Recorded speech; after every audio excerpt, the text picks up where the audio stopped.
Welcome to the Deep Dive. Today, we're taking a closer look at Fidel Castro. Right. A really pivotal figure, obviously. Shaped Cuba for, nearly 50 years? Yeah, from the '59 revolution right up until he formally stepped down presidency-wise in 2008. And ideologically. Yeah. A committed Marxist-Leninist, but also a very strong Cuban nationalist? Absolutely. He led the Communist Party as first secretary from, I think, 65 all the way to 2011. And under him, Cuba became, a one-party communist state, nationalized industries, big socialist reforms across the board. So the sources we're drawing on today, it's primarily the big Wikipedia entry on him, gives a pretty broad overview. Yeah, it's comprehensive. And our mission here really is to distill that, to get the key insights into his life, his trajectory. How did he get from A to B, from his early days to this revolutionary leader? Exactly. The how and the why. And, look at the legacy, which is still really debated, obviously. So basically, we're trying to give listeners a shortcut to understanding this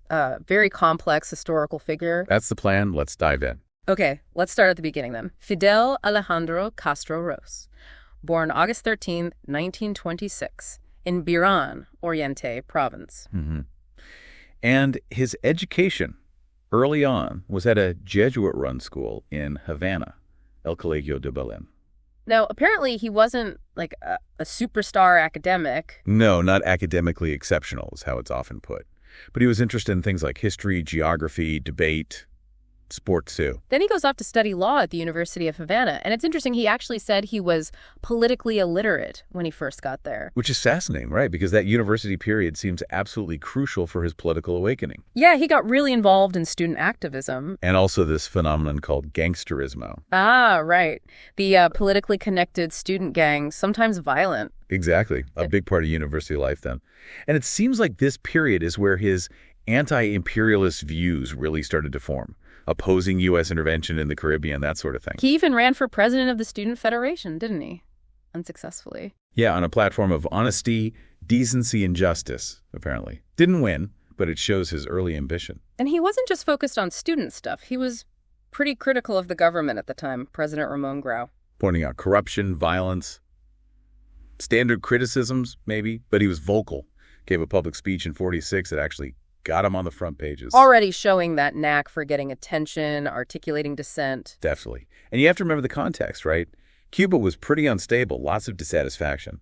Which helps explain the appeal of someone like Eduardo Chibas and his Orthodox Party. Right, the Ortodoxos. Castro joined them in 1947. They were pushing for social justice, honest government, political freedom, things that resonated. And he stuck with them, even after Chibas lost the '48 election. Yeah, he seemed quite committed to Chibas's ideals. Now, things get a bit intense here. How so? Well, student violence was apparently escalating. There were reports Grau even used gang leaders as police officials. Castro himself got a death threat. So he started carrying a gun. Yeah, surrounded himself with armed friends. It was a dangerous time. And look, there have been accusations, though always unproven, mainly from anti-Castro figures later on. Linking him to gang assassinations back then. Exactly. It speaks to the kind of volatile, almost lawless atmosphere he was operating in. It really paints a picture. And that quote from John Lewis Gaddis, the historian. Oh, yeah, that's a good one. Gaddis said Castro began his career as a revolutionary with no ideology at all. He was a student politician turned street fighter turned guerrilla. A voracious reader, an interminable speaker, and a pretty good baseball player. Sums up that early mix, doesn't it? It really does. Shows the different strands pulling him. And his focus wasn't just Cuba, right? That Dominican Republic expedition in '47. Right, the plan to overthrow Trujillo, the right-wing dictator there, who was backed by the U.S. Castro was president of the University Committee for Democracy in the DR, so it fit his anti-imperialist views. Yeah, he was ready for direct action. The invasion itself got stopped by Grau's government, under U.S. pressure, apparently. But it shows his willingness to go beyond just politics, towards, military means. Absolutely. And maybe that failure just strengthened his resolve. Because after that, his public statements seemed to get more leftist. He starts talking more about social and economic inequality, not just corruption and U.S. imperialism. Exactly. A noticeable shift. And then there's that trip to Bogota, Colombia in '48. Ah, the Bogotazo. Yeah, he was leading a student delegation there. And gets caught up in the massive riots after the assassination of Gaitan, the leftist leader. Right. He apparently joined the liberal cause, even stole some guns from a police station. though later investigations cleared him of any killings during the chaos. He later said his Marxist ideas were still incipient then, that it was more a spontaneous pro-democracy reaction. Maybe. But that experience, plus him reading more Marx, Engels, Lenin around this time, it definitely pushed him further left. He starts seeing Cuba's problems through that Marxist lens. Capitalism, bourgeoisie, proletariat revolution. Seems like it. Viewing things as part of a larger class struggle. He was also involved in anti-racist campaigns at university, too. Yeah. Then he graduates law school in 1950, tries to set up a legal practice for the poor with a couple of partners. Didn't really work out financially, though. No. But he stayed politically active. He was there when Chibas committed suicide in 1951, a very political act. Castro saw himself as Chibas's successor, in a way. And wanted to run for Congress in 1952. He did. But the senior Orthodox Party guys were apparently hesitant, thought he was too radical. But he eventually got nominated in the poorer districts of Havana. Yeah. And interestingly, he actually met with General Fulgencio Batista before those elections were supposed to happen. Which makes what happened next even more dramatic. Batista's coup, March 10th, 1952. Right. Batista's just seized power militarily, canceled the elections Castro was preparing for. Castro immediately saw it as a dictatorship. And Batista didn't help matters, shifting right, cozying up to the U.S., cracking down on socialists. It just confirmed Castro's opposition. So the first response was legal, trying to challenge the coup in court. Yeah, he filed lawsuits arguing it was unconstitutional. But that went nowhere. Pretty much. Yeah. And when the legal path closed, well, he started thinking about other ways to get rid of Batista. Which leads directly into the revolution. Exactly. The first big step was forming the movement. This was the clandestine group, small cells, underground newspaper. El Acusador, yeah. Yeah. Recruiting, arming, training anti-Batista people, mostly from poor areas in Havana, apparently.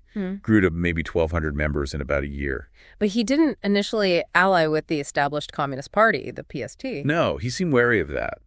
Maybe worried it would scare off moderates. But he did keep lines open, especially through his brother Raul, who was closer to the PSP strategic. And all this building towards Moncada. The attack on the Moncada barracks. Yeah. July 26th, 1953. Santiago de Cuba. A hugely ambitious, almost symbolic move. And the plan was to seize the barracks, get weapons, and hope it sparked a bigger uprising, right? He was invoking Martí and the 19th century independence fighters. Yeah, call back to history. About 165 revolutionaries involved. Yeah, but it failed. Badly. Spectacularly. Lots of things went wrong. Many rebels killed in the fighting or captured afterwards. And the army carried out summary executions. Brutal reprisals. Castro and a few others escaped into the Sierra Maestra Mountains. Temporarily. The government response was fierce. Martial law, censorship, crackdown. And they spread propaganda calling the rebels communists who killed hospital patients. Which wasn't true. No. And ironically, the government's brutality, the torture and executions in Oriente province actually started to backfire. Photos got out, public opinion soured, even within parts of the government. Castro and the others were eventually caught, though. Yes, which led to the trial in September 53. And Castro defended himself. Famously. He used the trial as a platform, invoked Martí again, denounced the army's torture. That's where he gave the "history will absolve me" speech. Powerful stuff, but he still got sentenced. 15 years. Sent to the model prison on Isla de Pinos. So prison time, 1953 to 55. What happened there? It was another key formative period. He renamed the group the 26th of July Movement, MR 26-7. After the date of the Moncada attack. Exactly. And he basically turned the prison into a sort of revolutionary school. He read constantly. Marx, Lenin, Martí again. Yeah. But also Freud, Kant, Shakespeare. Yeah, a real eclectic mix. Always analyzing through a Marxist framework, though. He kept control of the movement from prison, writing letters, organizing the publication of his speech. He wasn't entirely cut off then. Not initially. But then there was an incident. Prisoners singing anti-Batista songs during a presidential visit. After that, they put him in solitary. And his personal life changed, too. His marriage ended. Yeah, he and Mirta Diaz-Balart divorced while he was inside. Apparently that hit him hard, especially concerning their son, Fidelito. But then amnesty. Batista let them out in 55. Yeah, a general amnesty. Maybe Batista thought it would ease tensions or maybe pressure from supporters. Castro was freed. And went into exile. Mexico. With Raul, yeah. Yeah. And in Mexico is where he meets Ernesto Che Guevara, a crucial meeting. Castro called Che a more advanced revolutionary than I was. High praise. And a sign of the impact Che would have. Mexico was also where they got proper guerrilla training. From Alberto Bayo, the Spanish Civil War veteran. Right. Essential schools for what came next. Castro even went to the U.S. to raise funds. Batista's agents were apparently watching him, maybe even tried to assassinate him, according to some accounts. He was keeping touch with the MR-267 network back in Cuba, too. Yeah, and meeting other anti-Batista groups like the Directorio Revolucionario Estudiantil, DRE, led by Echeverria, though they apparently disagreed on tactics. The DRE favored more indiscriminate violence. That was reportedly the point of contention. Shows not everyone fighting Batista was on the same page tactically. Okay, so the training, the fundraising, the networking, it's all leading up to the actual guerrilla war. Which kicks off with the Grandma Landing. December 2nd, 1956. Playa Las Coloradas. Another near disaster, right? Oh, yeah. They were ambushed almost immediately. Most were killed or captured. Only about 19 survivors made it to the Sierra Maestra. Including Fidel, Raul, Che, Camilo Cienfuegos, the core group. The core group, exactly. They set up a base in the mountains. No better place to hide, as one biographer put it, and started small raids. Hitting army posts for weapons, like La Plata in early 57. Right. They treated captured soldiers okay, but they also executed Chicho Osorio, a local overseer the peasants hated. That helped win local trust, even though it was harsh. Apparently so. Support was slow at first, people were wary, but gradually more recruits started coming, often from the cities. And by mid-57, they had enough people, maybe 200 or so, for Castro to split them into 3 columns. Yeah, led by himself, Raul, and Che, getting more organized. And Celia Sanchez joins around this time, becomes a key figure. The very close friend and organizer, yes. Yeah. Meanwhile, back in the cities, the MR-267 underground kept working, supplying the guerrillas. And other groups were still active. Bombings, sabotage. Yes, leading to more government repression arrests, torture, killings. That failed DRE attack on the presidential palace happened in March 57. Echeverria was killed. There's also that strange connection to Frank Sturgis, later of Watergate fame. Right. Reportedly involved in training Castro's men, running guns, maybe even with some CIA contacts involved back then. It's a murky side story. And Frank Pace, another key MR-267 leader, was killed too. Which really left Castro as the undisputed leader of the movement. Now, ideologically, Castro is still keeping his Marxism somewhat quiet publicly at this stage. It seems so. He even met with moderate Orthodox Party leaders in 57 and co-wrote the Sierra Maestra Manifesto. Which was pretty moderate. Agrarian reform, industrialization, literacy, multi-party elections. Exactly. Broad appeal was the goal. He knew Batista controlled the Cuban press, so he cleverly used foreign media. That Herbert Matthews interview in the New York Times? Huge. Made Castro an international figure overnight. Then came CBS, Paris Match. He played the media game very well. Putting pressure on Batista internationally. Absolutely. And militarily, the guerrillas were getting stronger, forcing the army out of parts of the Sierra Maestra by spring 58. They even set up their own infrastructure. Hospitals, schools. Rudimentary, but yes. Showing they could govern. Batista was feeling the heat, military losses, domestic criticism, international condemnation. And the U.S. cut off arms supplies to Batista. A major blow. Then came the general strike call in April 58. Mixed success, but strong in central and eastern Cuba. Batista tried one last big offensive, Operation Durano. Yeah, aimed to crush the rebels. It failed. And throughout 58, the rebels just kept advancing. Che's march toward Santa Clara was key. The momentum was unstoppable. Clearly. Batista saw the writing on the wall. He fled the country, January 1st, 1959. Revolution triumphant. So what happens immediately after Batista leaves? Chaos. A bit, but things moved fast.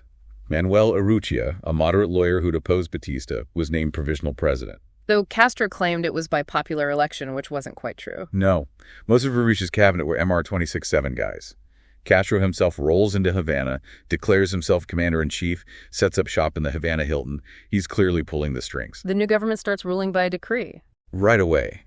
Tackling corruption, starting the literacy campaign, purging Batistianos from government jobs, dissolve the old Congress. And postponed elections, while promising them later. Yeah, that was a key move early on. So they needed to consolidate the revolution first. But behind the scenes. He was already talking to the old Communist Party, the PSP, about a socialist state. Secret meetings, yes. Even while publicly denying being a communist. Shows the dual track he was on. And the executions of Batistianos started quickly, too. Very quickly. Mass trials, executions. hugely popular domestically with people wanting revenge, but drew a lot of criticism internationally, especially from the U.S. press, concerns about due process. Castro called it revolutionary justice. Based on moral conviction, he said. Very controversial. He also went looking for aid to Venezuela. Yeah, needed loans, oil, didn't get them. Back home, there was disagreement over closing casinos and brothels, symbols of corruption, but sources of revenue. That led to the first prime minister resigning, Manuel Cardona. Yep. He left, went into exile, joined the opposition. And Castro stepped in as prime minister himself, February 59. Officially took the reins, also made himself head of tourism, tried to attract African-American tourists, promoting Cuba as race discrimination-free. Didn't really take off. Domestically, some popular moves: cutting pay for judges, raising it for civil servants, slashing rents. Yeah, and seizing mafia-owned properties, things that played well with the base. But then, April 59, he formally postpones the elections. Big moment. Revolution first, elections later. Signals a shift away from immediate democracy. And then he visits the U.S. that same month. Yeah, but Eisenhower snubbed him. Yeah. Sent VP Nixon instead. Nixon's assessment was interesting, wasn't it? Saw him as a leader, but naive about communism, or maybe already under its influence. Recognized the charisma, the leadership quality, but felt he lacked concrete ideas on governing. After the U.S., he visited Canada, Latin America, proposed that big Marshall Plan for Latin America. $30 billion. Didn't fly. But then, back in Cuba, came the first agrarian reform law in May '59. Capping land size, banning foreign ownership, redistributing land to peasants. Huge move. Redistributed about 15% of national wealth within a year, they claimed. Wildly popular with the rural poor. But alienated the rich landowners, including Castro's own mother. Yeah, her land got expropriated too. Shows how far-reaching it was. He declared the revolution was the dictatorship of the exploited against the exploiters. Still denying being communist, though. Publicly, yes. But he was appointing known Marxists to key government and military posts. Which made President Urrutia nervous. Very. Urrutia started voicing concerns about rising Marxist influence. And Castro's response? Dramatic. He resigned as PM in July '59, blaming Urrutia's fevered anti-communism for blocking the revolution. Which led to mass protests supporting Castro. Huge demonstrations, demanding Urrutia resign, which he did. And Castro came back as PM just days later, appointing a Marxist president, Borticos. Exactly. Consolidated his power further, but the tension over communist influence didn't go away. Huber Matos, Army commander, revolutionary hero, resigned in October '59. Yeah, explicitly protesting communist influence, saying they were taking power without fighting for it. Planned a mass officer resignation, too. Castro didn't take that well. Sent Camilo Cienfuegos to arrest him. Same day, Diaz-Lanz, the ex-Air Force chief, flew over Havana, dropping anti-communist leaflets. Chaos. Castro held a massive rally demanding revolutionary tribunals for Matos and Diaz-Lanz for treason. Yeah, the pressure was intense. More disillusioned figures, resigned economists, ministers like Pazos, Rey, Perez. Despite all this political turmoil, they were still pushing social projects. Oh yeah, big time. Education was huge. Claimed more classrooms opened in 30 months than the previous 30 years.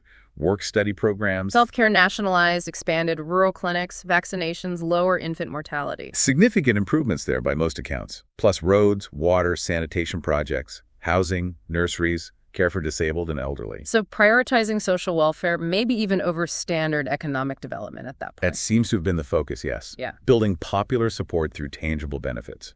Okay, so moving into the 1960s, this is where the shift to explicit socialism really happens, right? And relations with the U.S. go downhill fast. Absolutely. A key moment is his trip to the UN General Assembly in New York, September 1960. The famous stay at the Hotel Teresa in Harlem. Exactly. A deliberate snub to the usual diplomatic hotels, a gesture of solidarity with Black Americans. Meant world leaders like Nasser and Nehru had to come uptown to see him. He met Khrushchev there, too. They hit it off. Seemed like it initially. Publicly praised each other, condemned poverty and racism in the U.S. It was quite the scene at the UN that year, Khrushchev banging his shoe. And Castro gave that marathon speech 4 hours plus. The longest ever at the UN General Assembly. Mostly blasting U.S. policy in Latin America. He met lots of other leaders, got support from groups like the Fair Play for Cuba Committee. But relations with the U.S. just kept getting worse after that. Rapidly. January '61, Castro orders the U.S. Embassy staff cut way down, suspecting spies. The U.S. response. Severed diplomatic relations entirely. And ramped up CIA funding for Cuban exiles. Attacks on shipping, sabotage on the island started increasing. Still, Castro had some support in the U.S. protests in New York. Yes, some groups backed his anti-colonial stance, but the big confrontation was coming. Bay of Pigs, April 1961. The CIA-backed invasion by Brigade 2506. It was a disaster for the invaders. Castro led the counteroffensive himself. He was right there. The invaders surrendered pretty quickly. Castro then interrogated them on live TV. Big propaganda win for him. Huge. Boosted his image globally, especially in Latin America. But it also hardened opposition among some Cubans, particularly the middle class who were leaving. And after that victory, he moves to consolidate socialist Cuba. Formally merged the MR-267, the PSP, the Revolutionary Directorate, into one party under Leninist principles. First called ORI, then PURSC. Right. And the ORI started implementing a Soviet-style model, which unfortunately included persecuting political opponents. And also targeting groups deemed social deviants, like homosexuals. Yes. Castro apparently saw homosexuality as bourgeois decadence. There was significant repression. How did the Soviets feel about all this rapid socialization? Initially a bit wary, maybe thought Castro was moving too fast. But relations deepened. Fidelito went to school in Moscow, Soviet technicians came to Cuba, Castro got the Lenin Peace Prize. They set up JUICE Plan, the Economic Planning Board. Yeah, for the 4-year plan, aiming for agricultural diversification, away from just sugar, and rapid industrialization using Soviet aid. Didn't go smoothly, though. Castro was complaining about progress by late 61. Yeah, blamed workers for lack of cooperation, things were stalling. Then comes the big ideological declaration, December 1961. The speech where he finally says, yes, I am a Marxist-Leninist and have been for years. Calls for a revolution across Latin America, the Second Declaration of Havana. That got Cuba kicked out of the OAS, right? At U.S. insistence. Yep. The Soviets were reportedly a bit nervous about his radicalism, but China loved it. But Cuba sided with the Soviets, ultimately, because of the aid. Primarily, yes. Despite maybe more ideological alignment with China, the USSR had the deep pockets and military support Cuba needed. By 1962, the economy was struggling. Poor management, U.S. embargo biting. Definitely. Food shortages led to rationing, some protests. Yeah. Castro also became suspicious of the old communists from the PSP, like Hannibal Escalante. Thought they were too loyal to Moscow. Purged them. Accused them of sectarianism, yeah. Removed them from power. Apparently Castro himself was feeling isolated, and his relationship with Che was getting strained. Che was becoming more anti-Soviet, pro-China. Increasingly so. Lots of internal tensions building. Which brings us to the brink.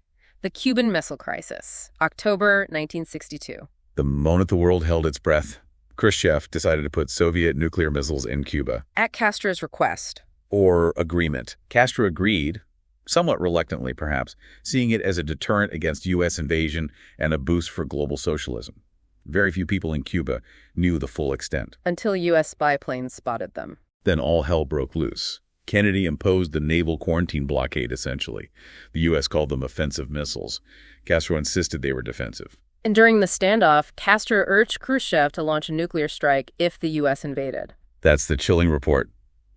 Khrushchev, thankfully, was trying to avoid exactly that. But Castro was cut out of the final negotiations between Kennedy and Khrushchev. Completely sidelined. Khrushchev agreed to remove the missiles for a U.S. non-invasion pledge and a secret deal on U.S. missiles in Turkey and Italy. Castro was furious, felt betrayed. Livid, fell ill over it. He issued his 5 demands: end the embargo, U.S. out of Guantanamo, stop backing dissidents, stop overflights, but they were ignored by the U.S. And he refused UN inspections to verify missile removal. As a consequence of being excluded, yes. So relations with Moscow were strained after that. Definitely tense. But Castro didn't stop pushing for global revolution. Still funded and supported leftist groups, liberation movements worldwide, strong anti-imperialist foreign policy. Supported Che's Andean Project, provided training for groups like the Viet Cong, Black Panthers. All of that. He saw Africa as fertile ground, too. Sent aid to socialist regimes in Algeria, Congo-Brazzaville. Authorized Che's mission to Congo-Kinshasa in '65. Yeah, the one that didn't go well.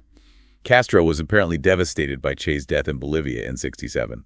Blamed Che partly for being careless about his safety. Cuba hosted the Tricontinental Conference in '66, setting up OLS. Right. The Latin American Solidarity Organization. Slogan: the duty of a revolution is to make revolution. Havana positioning itself as the center of Latin American revolution. Which probably didn't thrill the Soviets under Brezhnev. Not particularly. More friction. Castro refused to sign the Nuclear Non-Proliferation Treaty, seeing it as a U.S.-Soviet stitch-up to keep the Third World down. He even suggested Cuba could skip stages and go straight to pure communism, diverging from Soviet doctrine. Yeah, ruffled feathers. Led to the arrest of Escalante again in '68, accused of being too pro-Soviet, leaking secrets. But ultimately, Castro needed Soviet aid too much, didn't he? Seems so. He eventually caved to Brezhnev's pressure, denounced the Prague Spring, and praised the Soviet invasion of Czechoslovakia in August '68. Likely against his instincts, but pragmatic. Which leads into the late 60s, early 70s, the gray years. Yeah, characterized by ongoing economic struggles. For the 10th anniversary in '69, Castro had to warn about sugar rationing. And a hurricane hit the sugar crop hard that year. Big time. Had to mobilize the army, extend the harvest, trying to meet quotas. They still missed them. And Castro offered to resign. Publicly, yes, but got huge popular support, so he stayed on. Shows that despite the economy, the social gains still resonated. Education, healthcare, housing, consultation, those remained popular. Largely, yes. But the economy needed help. So Castro turned more to the Soviets again between '70 and '72. Soviet economists came in, reorganized things. Cuba joined Comecon. Yeah, the Soviet bloc's Economic Council, which further tied Cuba's economy to agriculture for the bloc, limiting diversification. Cuba stayed active in third world politics, though. Castro visited Allende in Chile in '71. He did. Supported Allende's socialism, but warned him about the military right wing. Tragically prophetic. Castro condemned the Pinochet coup in '73. Vehemently. After Chile, he did that long 7-week tour, Guinea, Algeria, Eastern Bloc, USSR, praising their governments, pushing for more aid to revolutionary movements, especially Vietnam. And deepening involvement in Africa. Angola. Yes, supporting the MPLA government there against South Africa and UNITA. That became a massive, long-term Cuban commitment. Okay, mid-'70s, 1976 sees a new constitution. Finally, after 16 years of provisional government, based heavily on the 1936 Soviet Constitution. Did it bring real change? More democracy? Debatable. Some say it institutionalized things, maybe allowed some participation. Others argue real power stayed with Castro and the Communist Party elite. He remained first secretary. Support for Latin American revolutions continued. Nicaragua's Sandinistas. Big support there helped them overthrow Somoza in '79. But this foreign involvement was costly. Critics pointed to Cuban lives lost, resources drained. Thousands died over the years in various conflicts. Castro's defense was always that they were invited and pointed fingers at U.S. interventions elsewhere. Angola especially involved huge numbers of Cuban troops and civilians, right? Yeah. Became almost economically intertwined. Hundreds of thousands over time, yeah. A massive undertaking. Interestingly, though, relations with North America improved slightly in the late '70s. Mexico, Canada, even the U.S. under Carter. Yeah, Carter took a less hostile approach, criticized human rights, but was more respectful diplomatically. Castro responded somewhat, released some political prisoners, allowed exile visits. Hoping for an end to the embargo, maybe? Less CIA support for dissidents? That seems to have been the calculation.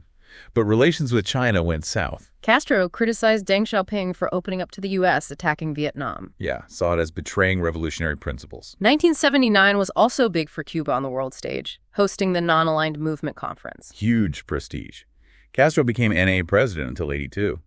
Gave another big speech at the UN on global inequality. Well received. But Cuba's NAM standing took a hit over Afghanistan, refusing to condemn the Soviet invasion. Right. Put them at odds with most NA members.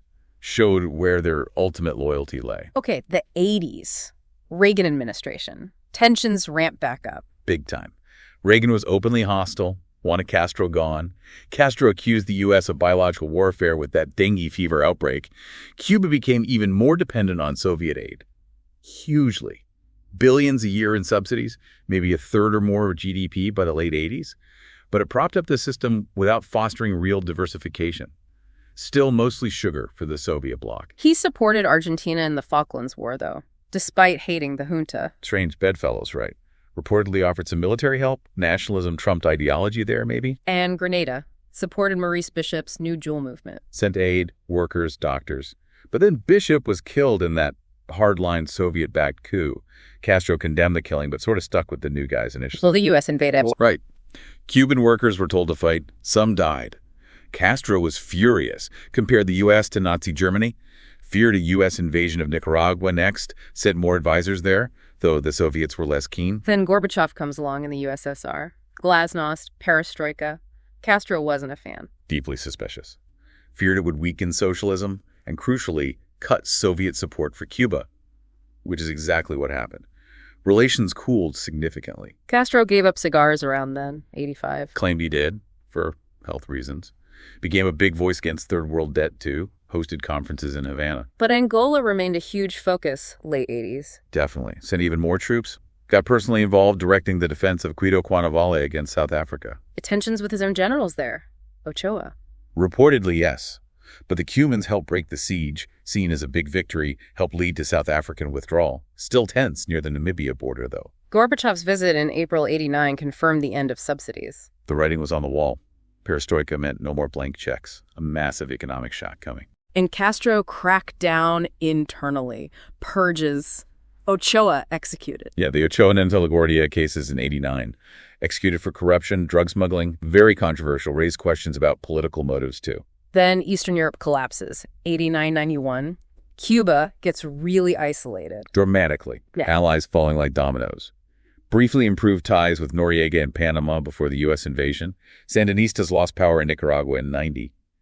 UN condemned Cuba's human rights record. Havana refused entry to investigators. And then the Soviet Union itself collapses in 91. Catastrophic for Cuba. Kicked off the special period in peacetime. Severe economic downturns. Shortages of everything. Food, fuel, medicine. Widespread hardship. Yet somehow, Havana hosted the Pan Am Games in 91. Expensive, but maybe a morale booster. Support for Castro remained despite the hardship, though there were protests. Yeah, the biggest anti-Castro protest ever. In August 94, people demanding to leave. The government pushed the War of All the People defense strategy in response. But reforms had to happen, right? Yeah. The Fourth Party Congress in 91. Acknowledged the crisis. Castro formally stepped down as head of government. Carlos Lage took over day-to-day, though Fidel kept the top party in military posts. Older leaders retired. Economic reforms, too. Farmers markets, small private businesses, U.S. dollars legalized. Some liberalization, yes. Eased immigration rules, too. Introduced direct elections for the National Assembly. Castro seemed to welcome debate initially, but then maybe got cautious about moving too fast. He also took up environmentalism in the early 90s. Surprisingly prominent voice against global warming, blaming the U.S. mostly. Set up an environment ministry, new laws. Yeah. By 2006, Cuba was apparently the only nation meeting the UN's Sustainable Development definition. Became a proponent of anti-globalization, too. Fit his anti-capitalist narrative. Yeah. And its anti-apartheid stance remained strong. Mandela's visit in 91 was significant, thanking Castro for the Angola role. Very symbolic.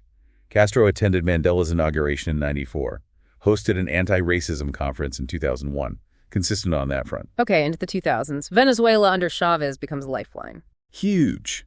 Close friendship, close alliance. That oil for Medex deal was crucial economically for Cuba. Relations with Canada under Chrétien were decent, too. Yeah, relatively warm. But then Jimmy Carter visited in 2002. And raised human rights issues. The Varela Project. Highlighted the lack of civil liberties, drew attention to that dissident petition drive. Economic problems continued, factory closures in 2004. But Castro also established the Henry Reeve Medical Brigade for International Aid. Yes, 2005, projecting that image of medical solidarity. Ties with Panama broke off briefly in 2004, then restored. Animosity with the U.S. remained, though. Deep-seated.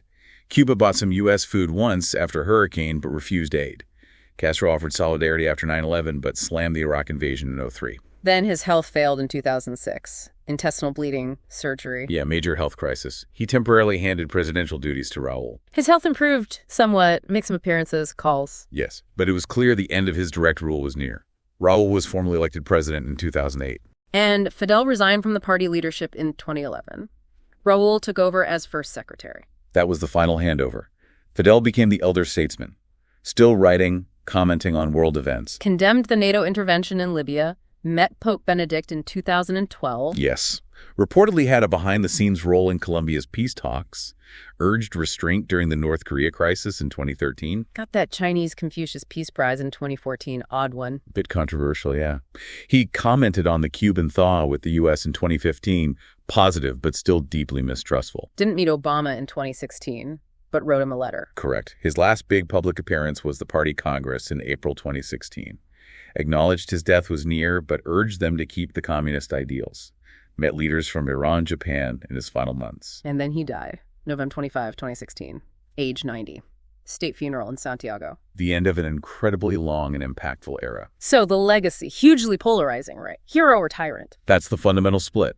Supporters see the champion of socialism, anti-imperialism, social justice, Cuban independence. Critics see the dictator, human rights abuser, the reason for the exodus, the cause of economic hardship. Both narratives are incredibly strong and deeply felt. Castroism itself, that mix of European socialism and Latin American revolution, sometimes called totalitarian utopianism. Yeah, with that strong Caudillo personalistic leadership style, inspired by earlier Latin American anti-imperialists.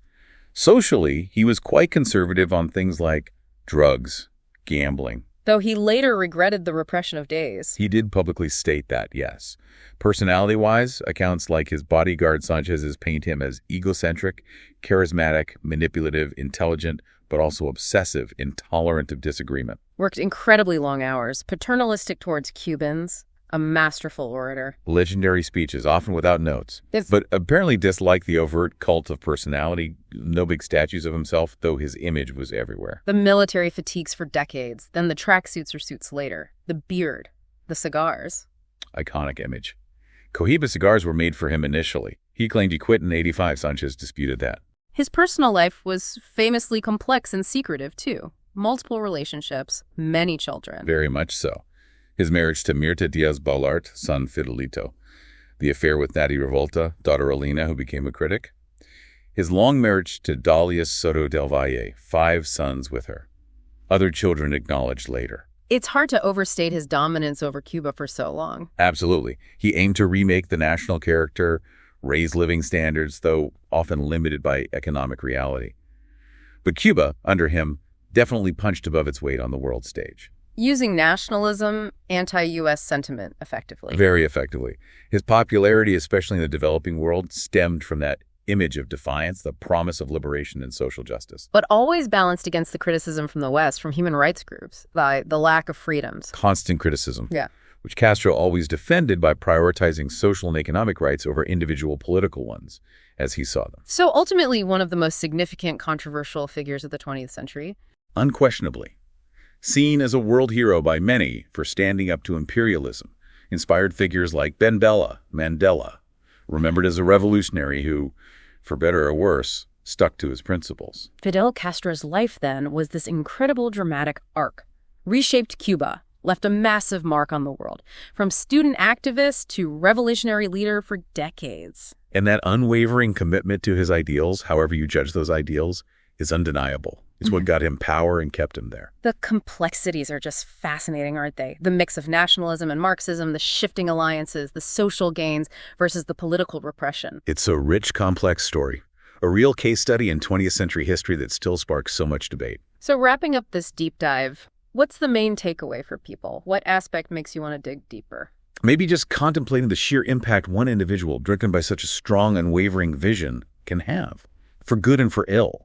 And the messiness that happens when grand ideology meets the hard realities of governing. Yeah, it's clear we've only really scratched the surface here. He's a figure people will be debating for a long, long time to come.